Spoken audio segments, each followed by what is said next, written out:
E essas mudanças no imposto de renda, todos esses assuntos, a gente discute agora com o cientista político e professor da Universidade de Brasília, professor Ricardo Caldas. Professor, boa tarde. Vamos pegar essa história aí do imposto de renda. Na verdade, isso está no bojo da reforma tributária. É uma reforma só do imposto de renda.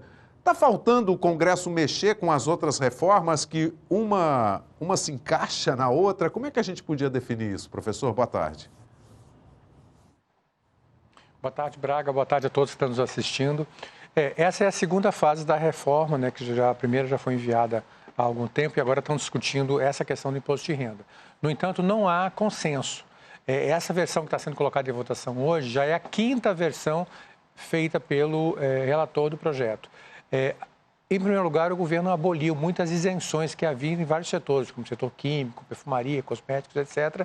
E aí, com isso, o governo entende que sobrou espaço para reduzir a alíquota de imposto de renda. Só que, ao mesmo tempo, o ministro Guedes sugeriu uma taxação de 20% nos lucros recebidos, nos dividendos recebidos pelos acionistas, pessoa física ou pessoa jurídica. E isso acabou gerando muita polêmica. Então, é difícil saber se realmente se vai se conseguir votar essa hoje, porque foi feita uma alternativa na semana passada sem êxito, né?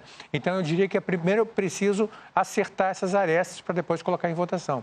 Em relação às demais propostas, a da reforma administrativa, no momento, ela está parada, né? Assim, foi aprovada na CCJ, mas parou de tramitar, né? Ela está esperando justamente essas votações, a da reforma tributária e a da reforma eleitoral.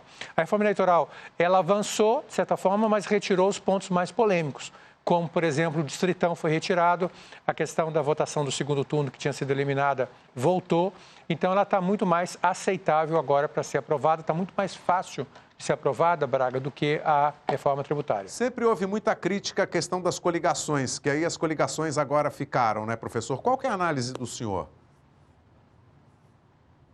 Bom, na verdade, a reforma, entre aspas, a reforma eleitoral que está sendo aprovada é uma volta às regras que predominaram em 2018 e 2014. Então, na verdade, a gente está restituindo o status quo, né? Então, a gente está voltando no tempo. Não está tendo reforma eleitoral nenhuma, né? Então, assim, o Brasil não avançou nada, o Congresso perdeu muito tempo, porque meia dúzia de caciques insistiram nesse sistema distritão, que é um sistema abjeto, um sistema que não tem nenhuma tradição democrática, né? É usado, só para citar um exemplo, Braga, no Afeganistão.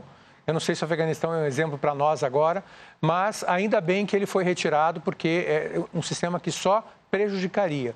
Então, a classe política, mais uma vez, perdeu uma oportunidade de a gente avançar na reforma política. Professor, para a gente terminar, na questão do imposto de renda, se o Congresso conseguir discutir, votar e resolver isso, as reformas, a tributária, o que falta e as outras reformas, o senhor acha que elas caminham mais fáceis?